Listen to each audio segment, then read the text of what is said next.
नमस्कार बच्चों। हमने कक्षा 8 में पाठ नंबर 16 का आरंभ किया था, जिसका नाम है वाक्य विचार।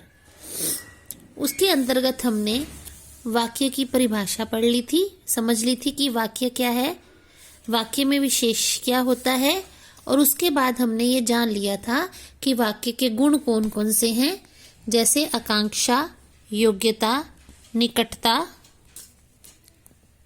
पद क्रम तथा अन्वय। ये सब हम पढ़ चुके हैं। आज हम पढ़ने जा रहे हैं कि वाक्य के अंग कौन कौन से होते हैं, यानी वाक्य के कितने हिस्से होते हैं, वाक्य को कितने भागों में बांटा जा सकता है। तो वाक्य के दो अंग होते हैं, पहला कहलाता है उद्देश्य और दूसरे को बोलते हैं विधेय। अब उद्देश्य क्या होता है? वाक्य का जो कर्ता होता है, क्रिया करने वाला, उसको हम उद्देश्य कहते हैं, क्योंकि वाक्य में उसके बारे में ही कुछ ना कुछ कहा जाता है, कुछ ना कुछ बात की जाती है। तो चलिए पढ़ते हैं। वाक्य में जिसके बारे में कुछ कहा जा रहा हो या बताया जा रहा हो, उसे उद्देश्य कहते हैं। मुख्य रूप से कर्ता ही वाक्य का उद्देश्य होता है। जैसे अब हम उदाहरण देखते हैं। चिड़ियों ने दाने चुग लिए।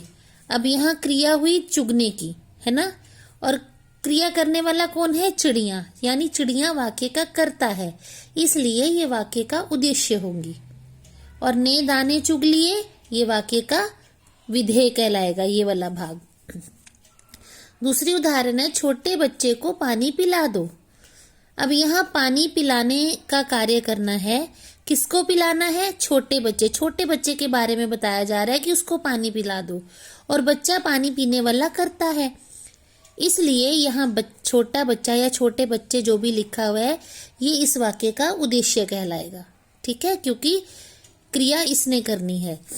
यहाँ चिड़ियों तथा छोटे बच्चे के विषय में कुछ ना कुछ कहा जा रहा है। यहाँ छोटे बच्चे के विषय में कहा जा रहा है, उसके बारे में, कि उसको पानी पिला दो, इसलिए ये ही उद्देश्य है। ये वाक्य के उद्देश्य हो गए।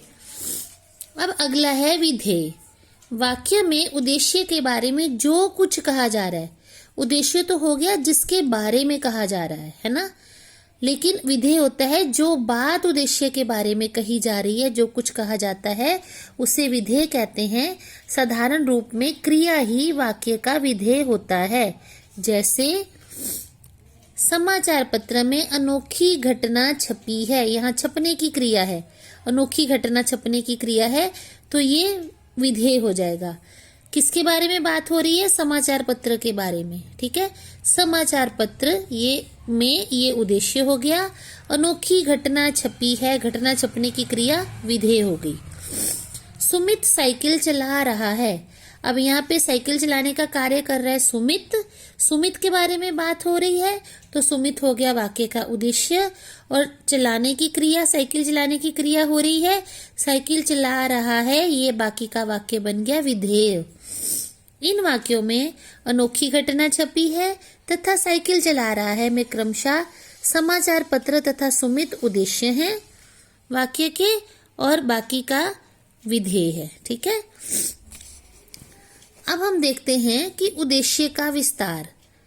हमने ये समझना है कि उद्देश्य केवल एक शब्द का नहीं होता। उद्देश्य क्योंकि संज्ञा है, किसी न किसी चीज का, व्यक्ति का नाम होगा जो कर्ता होगा वाक्य का, और उसका विशेषण भी हो सकता है ना, उसको विस्तार करने के लिए, कि उसका परिचय देने के लिए भी कुछ शब्दों का प्रयोग किया जा सकता है।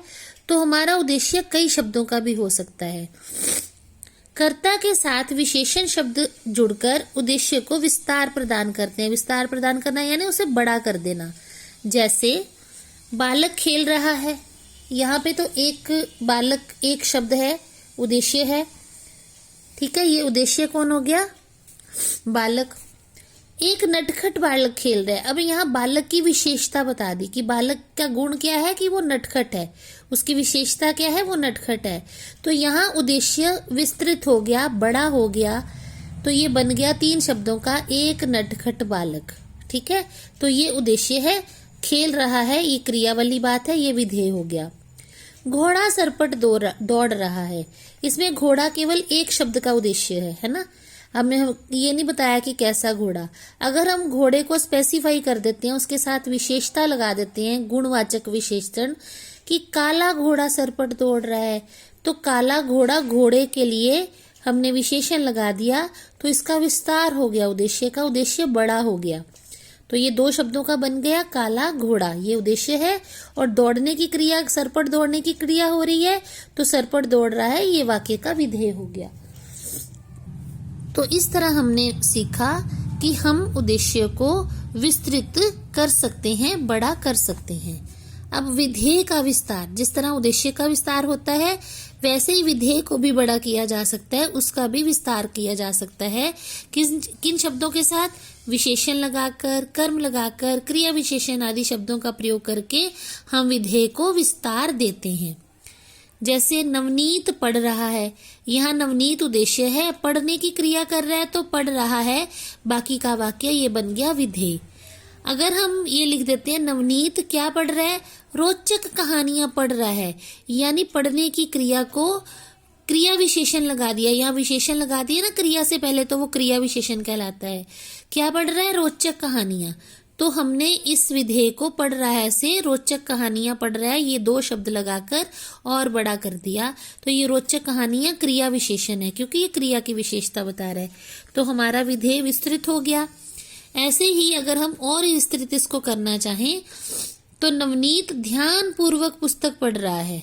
ठीक है, कैसे पढ़ रहा है विनीत पुस्तक? क्रिया कैसे हो रही है? ध्यान पूर्वक। क्या पढ़ रहा है? पुस्तक पढ़ रहा है। यहाँ पहले पढ़ रहा था, अब ध्यान पूर्वक और पुस्तक दो शब्द अलग से आ गए इसके साथ, और इन्होंने पढ़ रहा है विधेय को विस्तृत कर दिया, यानी बड़ा कर दिया। ठीक है ना, क्या पढ़ रहा है? पुस्तक, तो ये पुस्तक कर्म हो गया। ठीक है ना, कैसे पढ़ रहा है? ध्यान पूर्वक, ये उसका विशेषण हो गया, गुण हो गया कि ध्यान पूर्वक पढ़ रहा है। तो इस वाक्य में क्रिया विशेषण का प्रयोग किया गया, इस वाक्य में विशेषण और कर्म का प्रयोग किया गया।